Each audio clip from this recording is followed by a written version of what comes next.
오늘 아침에는 예배 수강이 18번째 시간, 신앙은 자라나야 한다는 말씀을 가지고 함께 은혜를 나누겠습니다. 우리 성도들의 신앙은 자라나야 합니다. 하나님께서 당신의 백성들의 신앙이 자라나기를 원하시기 때문입니다. 또 신앙은 생명이 아닙니까? 생명은 자라나야 생명이지, 자라나지 않는다고 하면 생명이 죽은 겁니다. 우리 성도들의 신앙이 자라나서 하나님께 기쁨을 드리고 믿음의 향기를 드러낸다고 한다면 우리를 통해서 놀라운 역사가 나타날 줄로 믿습니다. 아마 여러분들이 주변에서 보시면 아시겠지만 신앙이 자라나지 않아서 다 답답한 경우가 많지 않습니까? 저분은 왜 저렇게 신앙이 자라나지 않을까? 실제로 저에게 그렇게 말씀하시는 분들도 있어요. 목사님, 저분은 참 예수를 믿은 지가 오래됐는데 신앙이 안 자라는 것 같아요. 심지어는 자기 남편의 신앙이 자라나지 않는다고, 아내의 신앙이 자라나지 않는다고 걱정하면서 고민하는 분들도 있습니다. 또 자기도 답답한지, 목사님 내 신앙이 이렇게 자라나지 않는지 모르겠습니다. 신앙이 자라나지 않는다고 굉장히 답답해합니다. 자, 그러면 이 신앙이 생명인데 왜 자라나지 않을까? 한번 곰곰이 한번 생각해 봅시다. 신앙이 자라나지 않는 이유가 뭡니까? 농부들이 씨를 뿌리고 가꾸는 과정에서 이게 발화가 잘 안 되고 잘 자라나지 않으면 고민을 참 많이 합니다. 도대체 씨에 문제가 있는 것이냐, 거름에 문제가 있는 것이냐, 아니면 땅에 문제가 있는 것이냐, 무슨 해충을 입었느냐, 나름대로 골머리를 앓으면서 도대체 어디가 원인이 있는가를 분석하고, 그리고 이 씨가 자라나서 열매 맺기를 간절히 소원합니다. 농업인들에게 이 농사는 밥줄이거든요. 이게 목숨줄입니다. 농사 패농하면 식구가 굶고 가정이 망하는 겁니다. 그래서 어떻든지 이 농사를 갖다가 잘 되게 막 힘쓰고 애를 쓰는데, 자, 그런데 여러분, 우리의 신앙도 마찬가지입니다. 생명이 있는 신앙은 자라나야 하는데 자라나지 않는다면 거기에 문제가 있으므로 그 원인을 찾아 조치해야 한다는 겁니다. 대부분의 문제의 원인이 자기 자신, 나 자신에게 있습니다. 농부가 심어놓은 그 씨가 자라나지 않는 원인은 어떤 외부적인 조건에 있는지 모르겠지만은 성도들의 신앙이 자라나지 않는 원인은 바로 나 자신에게 있다고 하는 겁니다. 내가 중심으로 하나님을 섬기지 않고 세속적으로, 인간적으로, 물질적으로 살기 때문일 겁니다. 가령 신앙이 자라나지 않는다고 할 때에 정말 신앙이 자라나기를 원한다고 한다면 나름대로 분석을 해야죠. 내가 정말 나태하고 게으른 것인가, 하나님 중심이 아닌가. 사실 근원적인 문제는 하나님보다 세상을 더 사랑하기 때문일 겁니다. 방금 말한 대로 하나님 중심으로 살지 않고 내 중심, 세속 중심으로 살기 때문이라는 겁니다. 여러분, 신앙은 최고의 가치이기 때문에 이거 반드시 자라요. 최고의 신앙이 되기까지 자라나야 하는 겁니다. 믿음의 유인들의 신앙까지 자라나야, 아니 거기서 뛰어넘어서 그리스도의 장성한 분량까지 자라나야 하는 겁니다. 예수님께서 그것을 원하십니다. 생명이 있는데 자라나지 않겠습니까? 죽은 신앙이 아니고 산 신앙인데, 소망 있는 신앙인데 자라나지 않겠냐는 겁니다. 오늘 아침 읽은 이 본문 말씀을 보면은 신앙이 자라난다고 말하고 있습니다. 즉 신앙이 장성해야 한다, 성숙해져야 한다는 말입니다. 바울은 성들이 다 그리스도처럼 장성하기를 원했습니다. 더 이상 어린아이처럼 세상 물정 모르는 것처럼 그렇게 어불성한 신앙이 아니고 신앙이 자라나기를 간절히 소원한 겁니다. 신앙이 자라나지 않으면 사기꾼들의 손쉬운 표적에 의해서 넘어지고 쓰러지고 엎어지는 그런 경우가 있지 않습니까, 여러분? 이게 신앙이 자라난다는 건 당연한 얘기입니다. 성도가 신앙이 약해져서 넘어지고 쓰러지면 하나님 영광 가리우고, 또 무엇보다도 자기 자신에게 손해가 아닙니까, 여러분? 그러기 위해서 신앙이 충분히 자라나서 범사에 그리스도처럼 온전한 진리를 알고 그리스도처럼 사랑으로 온전한 것을 전파하고 건강하게 자라나고 사랑 안에서 건강해질 것을 말하고 있습니다. 여기서 우리가 바울 사도의 간절한 소원을 보게 됩니다. 성도들의 신앙이 빨리 자라나야 한다는 겁니다. 고린도 교인들, 아니 에베소 교인들의 신앙이 빨리 자라나야 한다는, 아니 우리 성도들의 신앙이 자라난다는 겁니다. 자, 먼저 본문 13절을 보십시다. 13절을 보면 우리가 다 하나님의 아들을 믿는 것과 아는 일에 하나가 되어 온전한 사람을 이루어 그리스도의 장성한 분량이 충만한 데까지 이르리라. 여기서 바울 사도가 신앙이 자라난다고 하지, 자라나야 한다는 겁니다. 얼마만큼 자라나?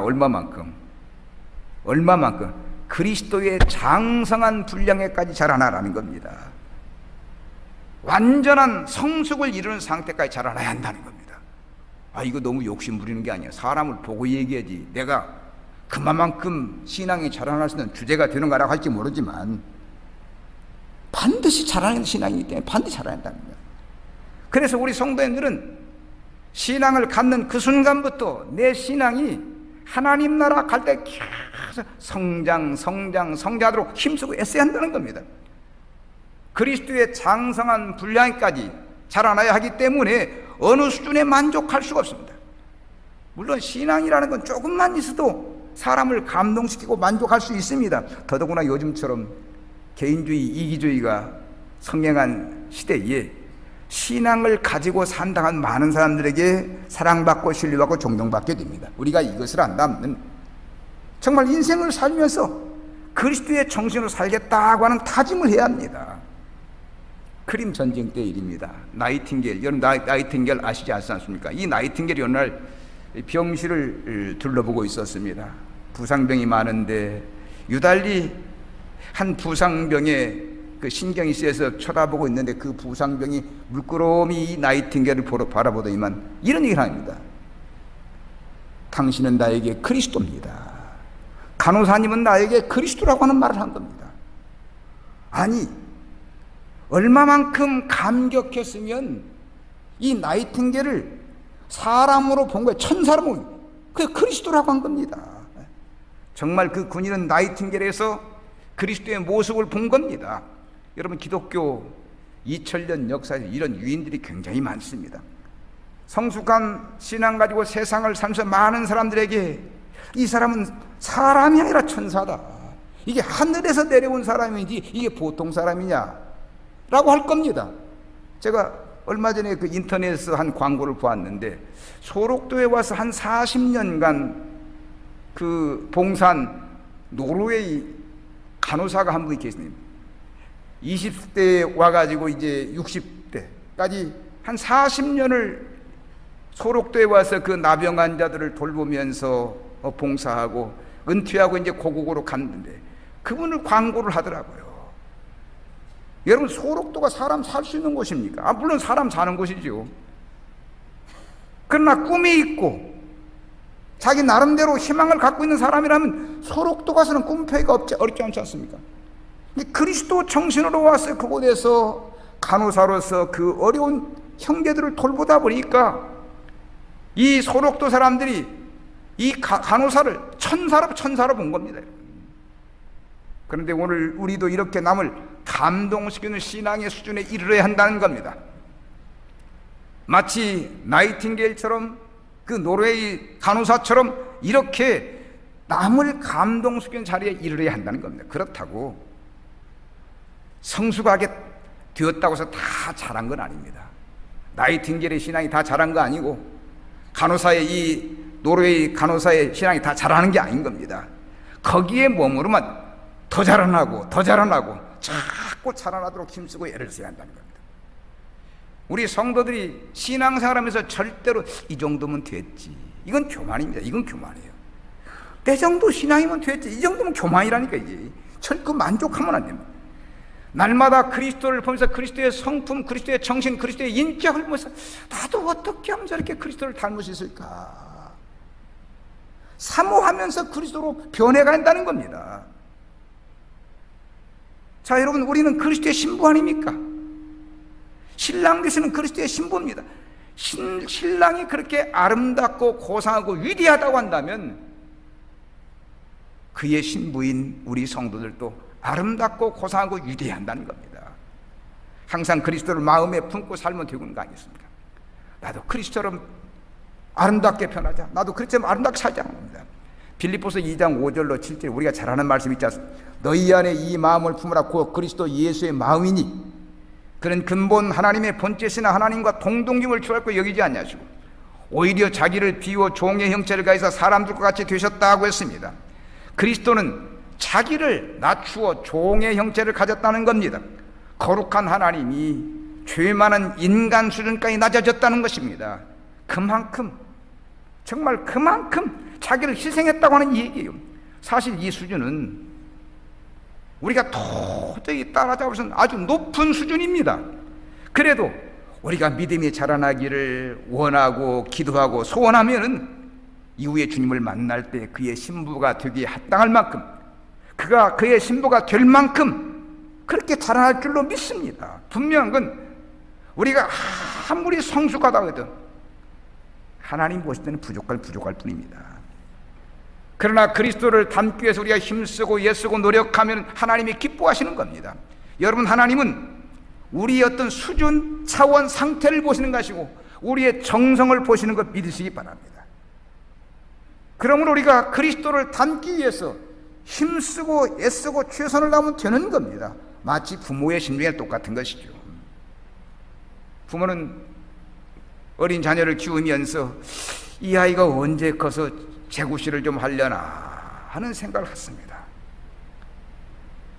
철없는 그 아이를 키우면서 얼마나 힘쓰고 애쓰고 노력합니까? 타일러 가면서 가르쳐 가면서 돈 들여서 학교 공부시키면서. 우리가 자식을 키워가지고 다 알지 않지 않습니까? 그런데 이 아이가 금방 큽니다.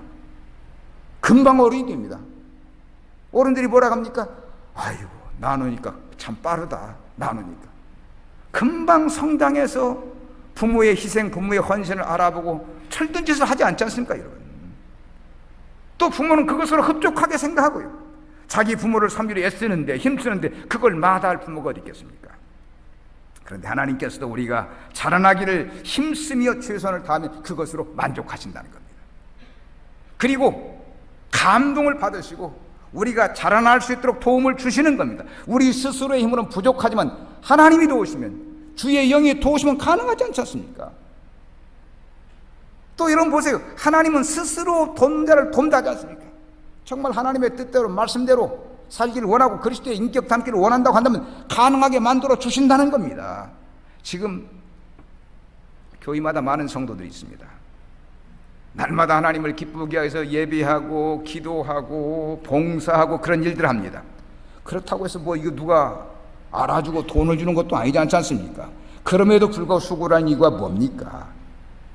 성도들이 왜 교회 와서 그렇게 땀 흘리며 물질 바치고 시간 바쳐 정성 바쳐 수고하는 겁니까? 그건 다른 거 아닙니다. 나를 주에서 구속하신 하나님을 기쁘게 하기 위해서, 하나님께 영광을 돌리기 위해서 아닙니까, 여러분? 내가 사는 목적이 무엇인가를 알기 때문에 하나님께 영광을 돌려서 하는 거라는 겁니다. 여러분, 우리가 이렇게 마음의 소원을 품고 나가면 분명히 자라날 수 있습니다. 바울 사도가 그것을 말하였습니다. 신앙생활에 최선을 다한 믿음이 자라나서 그리스도의 장성한 분량이 충만한 데까지 이르게 될 것이라고. 정말 우리의 믿음이 껑충껑충 자라나요. 껑충껑충. 그래서 금년보다 내년이 더 신앙이 자라나야 하고 10년 후엔 더 좋아야 하고 하나님을 만날 때는 가장 멋진 모습으로, 가장 고상한 모습으로 만나야 한다는 겁니다. 보세요. 믿음보다 귀한 게 없는데 크게 자라나야 하지 않겠습니까? 정말 내가 내 믿음에서 감동할 수 있고 남이 내 믿음에서 감동할 수 있고 하나님이 나를 보면서 감동할 수 있도록 만들어야 하지 않겠냐 이것입니다. 여러분, 누구든지 예수 닮기를 소원하면 가능한 줄로 믿습니다. 누구는 되고 누구는 안 되는 게 아니고 예수를 믿고 섬기는 사람 다 가능합니다. 우리는 꿈에도 소원이, 정말 내 꿈에도 소원이 그리스도를 닮는 것이 아닙니다. 계속해서 자라나면 반드시 그렇게 되겠죠. 여러분, 사랑하는 여러분, 의심하지 마세요. 내 믿음이 그렇게 크게 자라날 수 있을까 의심하지 마시라는 겁니다. 확실히 자라날 수 있는 믿음을 가지시기 바랍니다. 예수님께서 이것을 목적으로 이 땅에 오신 거고요. 그리고 십자가에 높이 달리셔가지고 물과 피를 다 쏟아주셨기 때문에 그 은혜를 알고 살면 우리의 믿음이 성숙해집니다. 성숙해지지 않을 수가 없습니다. 우리가 의롭게 사는 게 어려운 게 아니지 않습니까? 예수 닮으면 되니까. 우리의 표본이 예수니까. 예수 못 닮은, 예수 닮은 사람의 닮으려고 힘쓰고 했으면 되지 않겠습니까? 오늘 아침 하나님께서 우리 성도들의 신앙이 크게 성숙하기를 바라고 계십니다. 사랑하는 여러분, 우리도 꿈에도 소원이 내 신앙 성숙하는 것이다 라는 사실을 생각하고 주님 만나는 그날 가장 멋지고 가장 아름답고 가장 고상한 모습으로 만나도록 신앙의 성장을 위해서 기도하시고 힘쓰시기를 축복합니다. 그 다음에 본문 14절에 보면은 이는 우리가 이제부터 어린아이가 되지 아니하여 사람의 속임수와 간사한 유혹에 빠져 온갖 교훈의 풍조에 밀려 요동하지 않게 하려 함이라. 쉽게 말하면 어린아이로 남아있지 말고 자라나기를 원한다는 겁니다. 자라나지 않으면 세상 물정 모르는 아이들처럼 이리 속고 저리 속습니다. 사기꾼들이라서 이리 속고 저리 속게 만든다는 겁니다. 우리 주변에 얼마나 사탄의 종자들이 많아요. 우리를 갖다 유혹하고 꼬이는 것들이 많습니까? 종종 보면 은혜 받으러 다닌다고 하다가 잘못 뛰어서 가정 파탄 되게 만들고 인생 망치는 사람들 있지 않지 않습니까, 여러분? 아마 이런 사람 우리 주변에서 얼마든지 볼 수 있습니다. 신앙생활 잘하다가 유혹받아가지고 빠지지 말아야 할 자리에 빠져가지고 자기 인생 망치는 거예요, 여러분. 지금 이단교회들이 굉장히 성행하고 있지 않습니까? 그 성행하는 이유가 뭡니까? 이단교회들이 잘 되니까 그만큼 기존교회 성도들이 많이 자빠지고 있다고 하는 겁니다.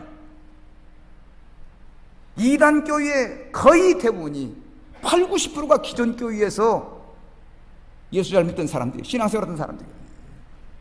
그렇게 목회자들이 이단 조심하라, 못 조심하라, 못 조심하라 해도 그냥 방심하다 퍽퍽 넘어집니다. 여러분, 우리 기독교는 2000년 역사 동안 검증된 종교 아닙니까? 이 기독교 믿고 천국 간 믿음의 선지들이 얼마나 많습니까? 그런데 이 기독교가 잘못 되었으니까 이단교회로 오라고 하면 가는 빠지는 이유가 뭡니까? 우리 아버지가, 우리 할아버지가, 우리 선조들이 다 이 예수 믿고 이 교회에서 천국 갔는데 이게 잘못됐다는 게 말이 되는 얘기냐 말입니다. 이걸 모르고 그냥 이단 조심하라, 이단에 자꾸 빠지는 거예요.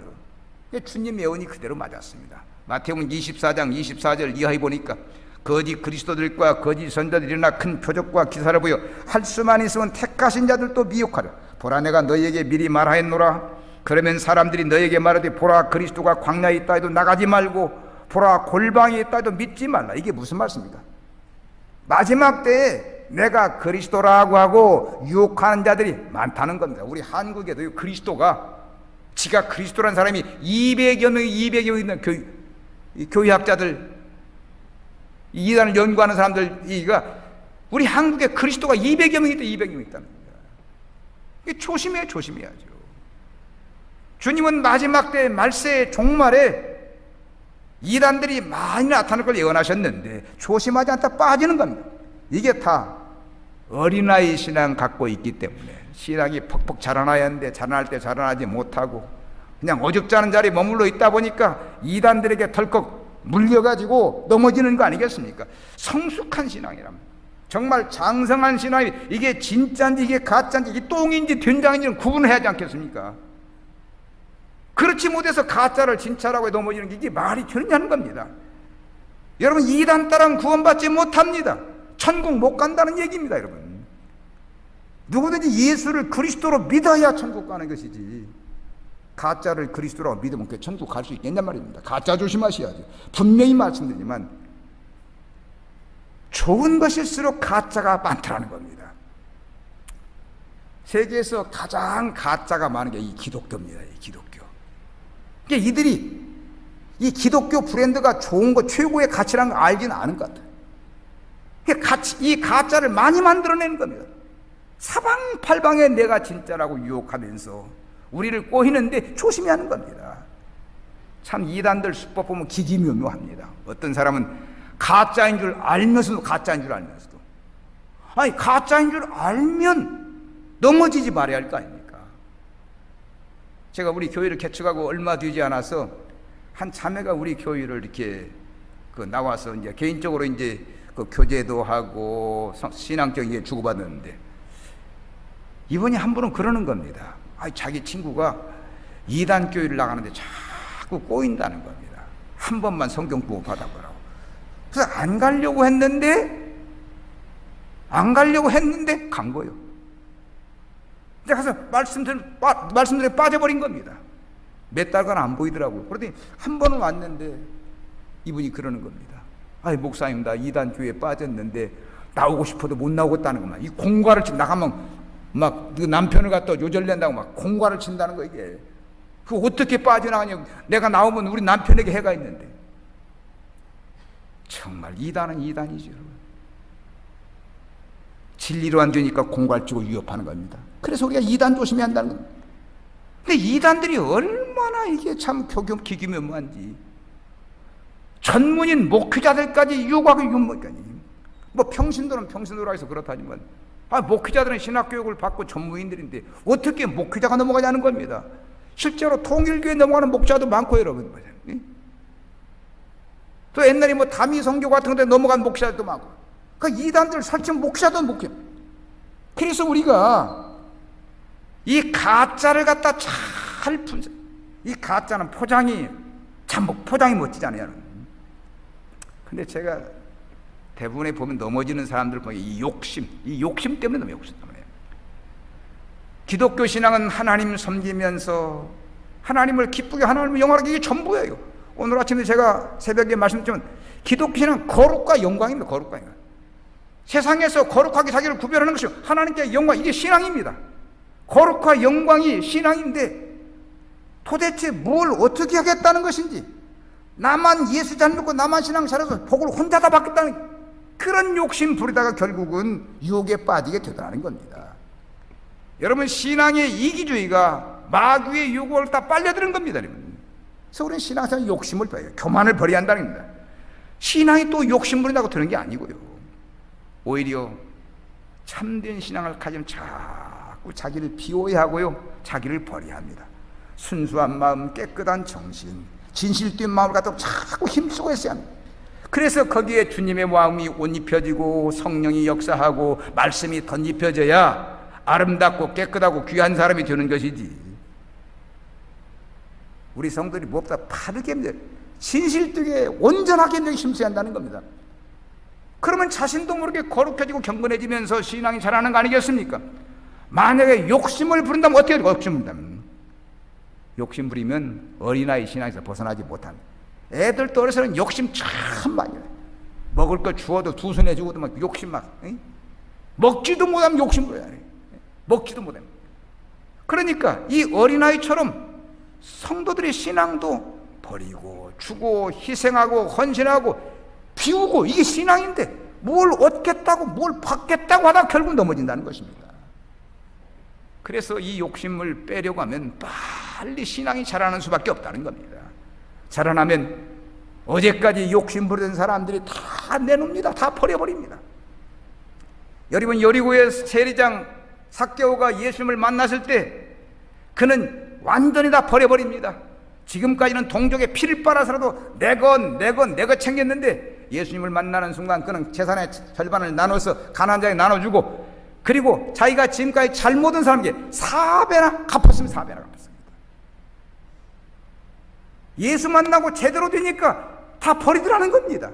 그래서 바울 사도가 더 이상 어린아이의 신앙은 안 된다고 한 겁니다. 그러면 얼마나 우리가 신앙생활을 오래 하고 얼마나 단련해야 이 어린아이의 상태를 벗어날 수 있을까요?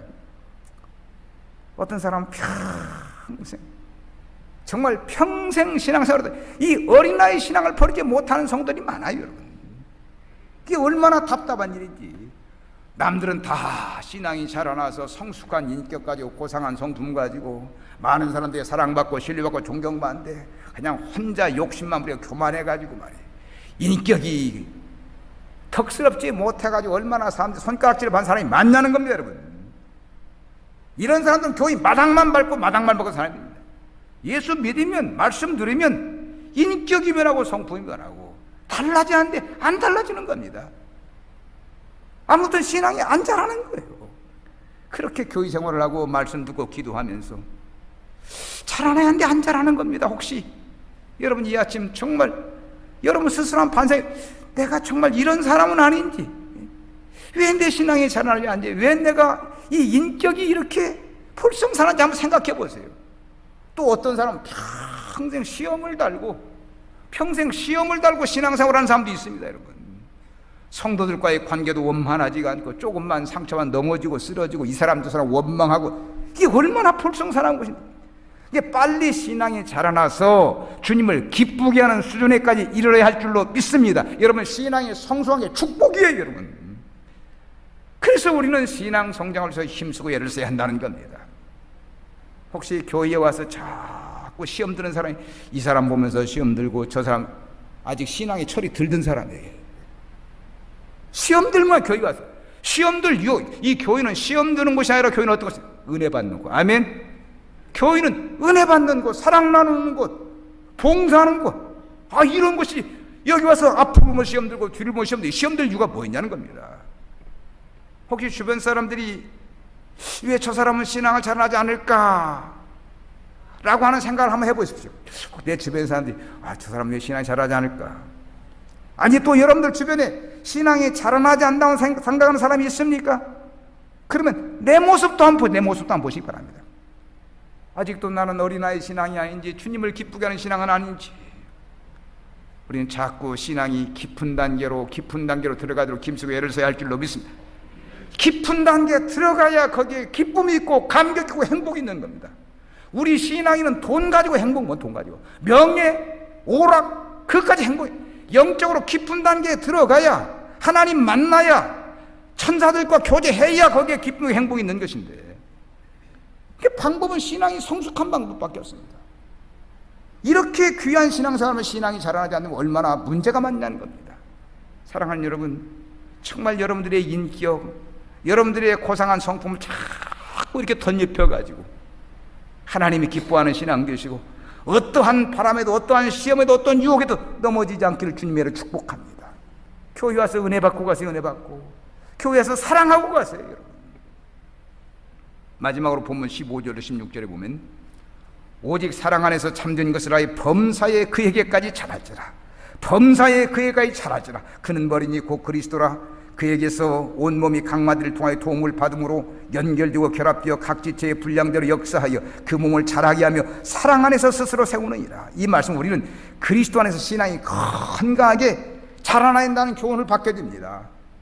신앙이 비정상적인 사람들은 정말 이 말씀이 귀하다는 걸 깨닫게 됩니다. 여러분, 신앙은 건강하게 자라나야 합니다. 아멘. 건강하게 자라나야. 그러기 위해서는 그리스도가 우리의 머리가 되셔야 합니다. 이 말은 무슨 말이에요? 그리스도가 우리의 머리가 되라는 말은 그리스도의 통치권 속에 있어야 한다는 말입니다. 그리스도의 머리의 통치가 내 속에 미쳐야 한다는 것입니다.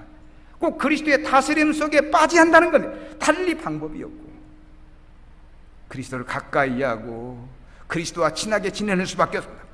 성령이 내 마음에 감동을 주신다, 나아가면 되는 것. 왜냐하면 성령이 그리스도의 영이기 때문에, 그리스도의 영이니까 그리스도와 가깝게 지내도록 자꾸 우리를 유도하니까 그 뜻대로 살면 되는 겁니다. 그러면 한번 생각해 봅시다. 여러분, 그리스도를 만나고 지금까지 하는데 그리스도와 가깝습니까? 그리스도와 친하십니까? 정말 그리스도와 교제하고 살고 있습니까? 가까운 친구 사이는 서로 좋은 걸 나누고 배우게 되어 있습니다. 그래 점점 생각하는 게 같아지고 말이 같아지고 행동이 같아집니다. 아마 여러분들이 여러분의 친구들과 비교해 보시면 알 겁니다. 서로 무언가 공통점이 있을 겁니다. 이 사람과 저 내가 맞지 않는데 살다 보면 뭔 공통점이 생긴다는 거예요. 제 친구 가운데 초등학교 교장으로 했다 은퇴한 그 친구가 있습니다. 제가 고등학교 동창인데, 이 친구하고 통학을 같이 했어요. 통학을 같이 하는데, 통학을 같이 하고 이제 버스에서 내려가지고 한 20분 정도 이 수원지 쪽으로 해서 산 쪽으로 걸어 다닙니다. 근데 이 친구의 참 다양한 특징이 있어요. 이 사람은 국어를 잘해요. 국어를 잘하다 보니 시도 쓰고 또 문학반에 들어가서 소설도 읽고, 또 이 사람의 특징은 뭐냐면 그 옛날 유행가 밤새도록 노래 들어가지고 막 이제 그 노트에다가 유행가를 써가지고 하래요. 그 노트가 이만큼 두꺼운 노트예요. 나는 그런 취미가 별로 없거든요. 저는 뭐 공부를 해도 영어, 외국어 쪽에 좀 실력이 있고 또 암기 과목으로 저는 뭐 이 노래 쪽보다도 이 좀 운동 쪽에, 스포츠 쪽에 좀 소질이 있는데, 이 친구가 다 맞을 이유가 없어요. 근데 같이 통학한다, 같은 방이다, 같이 한 20분 동안 매일 왔다 갔다 한다 하다 보니까, 이 친구가 이제 유행가를 부르거든요. 이게 뭐 유행가를 부르면 그냥 유행가가 또 그렇잖아요. 이게 옛날에 그 미얀마 선교사는 우리 한국의 유행가, 이게 찬송가냐고 굉장히 정감이 있다고 그래. 이게 유행가 보고 찬송가냐고. 이게 유행가가 또 사람을 끌어맞는 있잖아요. 그냥 저도 그 친구가 다니면서 유행가가 이렇게 들어와요. 그 친구한테 이제 배운 그 유행가가 지금도 이따 가면씩 그 생각, 이미자 씨 그 노래 생각이 나요. 지금 제가 드릴 말씀은 가깝게 사귀고 친구가 되다 보니까 배우더라는 겁니다. 그런데 여러분, 우리 성도들에게 가장 가까운 분이 누굽니까? 가장 가까운 친구가 예수 아닙니까? 예수 아닙니까? 늘 예수 얘기 듣고 예수 닮고 힘쓰고 있지 않아요? 그럼 예수님과 생각이 같아야 하고 주님과 같아야, 목적이 같아야 한다는 겁니다. 가장 고상한 위대하신 분과 친구로 사는데, 가장 고상한 분과 교제하는데 예수 닮아야지요, 여러분. 어디까지? 그리스도 수준까지, 수준까지 닮는다. 여러분, 생각만 해도 좋지, 생각만 좋지 않아요, 여러분? 나 같은 죄인이 언간생심, 그 고상하고 위대하고 그 아름다운 주님을 닮을 수 있을까? 닮을 수 있다는 겁니다. 정말 우리가 주님과 하나 되고 닮아야 하는 겁니다. 여러분, 주님은 하나님의 뜻 이룬 걸 최고의 목표로 삼으시고 이 땅에 오셨습니다. 그런 병든 자, 그리고 굶주린 자, 그리고 장녀들, 시궁창에 빠져있는 인간들과 더불어 사시면서 그 인간들을 구원하기 위해서 십자가를 지시고 불가피를 다 쏟으신 분이에요. 주님께서 인간으로 나신 목적은 온 인류를 죄에서 구속하시겠다는 겁니다. 그 이상도 그 이하도 아닙니다. 예수님의 관심은 오직 인간 구원이 있습니다. 인간 구원. 그러므로 우리는 주님의 수준으로 신앙이 성숙하고 자라나 온 땅에 복음을 전해하는 겁니다. 그리스도 안에서 건강하게 자라납니다. 그리스도 보면 자라나면 되는 겁니다. 기독교 2000년 역사를 볼 때 이 믿음의 유인들을 보면 오직 주님 한 마로 만족하고 복음을 전하며 살았습니다. 세속적으로 살던 사람들인데 그리스도를 만나 그렇게 편해버린 겁니다. 그래서 그들이 복음 전파의 열정을 가지고 자기 목숨 바쳐 복음을 전한 거 아니겠습니까? 베드로 사도, 참 이 베드로 사도는 실수도 많고 허물도 많은 사람, 다혈질이고 막. 그렇게 수제 잘하는 사람이 예수님을 3번이나 부인해. 예수님 속 많이 썩인 사람이 이 사람이에요. 그런데 오순절 날에 성령 받으면 사람이 완전히 변해가지고 목숨 걸고 보고 목숨을 봉헌했습니다. 그만큼 인물이 달라졌다는 겁니다. 완전히 새로운 존재가 된 겁니다.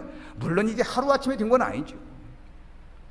누구든지 그리스도와 더불어 살면서 많은 시련과 역경과 환난과 핍박과 공고를 당하다 보면, 그러면서도 그 가운데 하늘을 소망하고 살다 보면 신앙이 건강해지고 자라나게 되어 있는 건, 그래서 우리의 신앙은 철저하게 그리스도 위에 서야 합니다. 물론 이게 쉽지 않습니다. 왜냐하면 죄 많은 내가, 수준 낮은 내가, 차원이 낮은 내가 그리스도를 배우는 게 쉽지 않기 때문에. 그러나 우리는 그리스도가 내 신랑 아닙니까?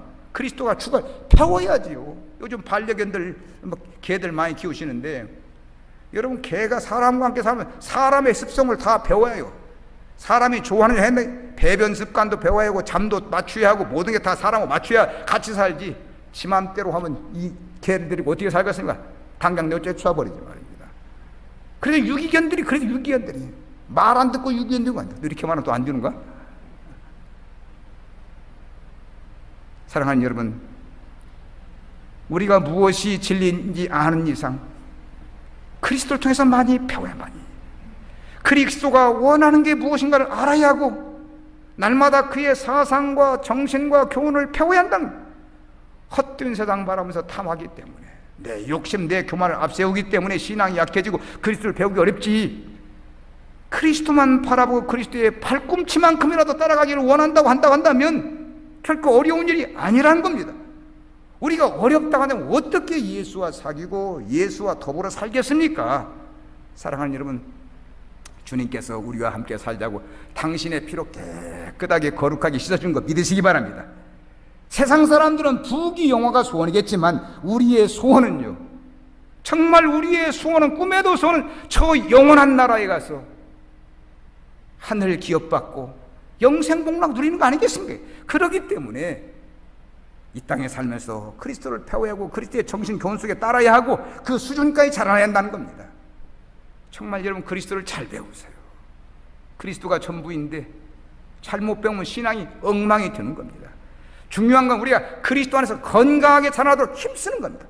육신은 잘 먹고 그리고 소화시키고 운동 바르게 하면 건강해지만 영혼은 그렇게 한다고 되는 일이 아니니까 자꾸 그리스도를 닮아 그리스도와 함께 살아야 하고 그리스도를 더불어 살아야 하고 그리스도와 함께 있어야 건강해지는 겁니다. 무엇보다도 자꾸 그리스도를 생각하는 그리스도를 생각하는 겁니다. 아무튼 우리는 그리스도와 가까이 있어요. 가까이 늘 그리스도를 사모해야 합니다. 여러분 교회는 그 일을 하도록 계속 도웁니다. 설교를 통해 도울 것이고 그리고 기도로 하게 만들어줄 것이고 그리고 성도들과 교제하면서 그리스도를 닮도록 만들어주는 겁니다. 실제로 이게 얼마나 영적인 유익이 있습니까? 설교를 통해서 기도를 통해서 성도의 교제를 통해서 교회는 그걸 뒷받침하는 겁니다. 세상에 교회만큼 복된 것이 어디 있습니까? 여러분 세상 어디 가요? 내 인격을 도와줘야 하고 인격을 갖다 발전시키고 우리의 믿음을 갖다 성숙시키겠습니까?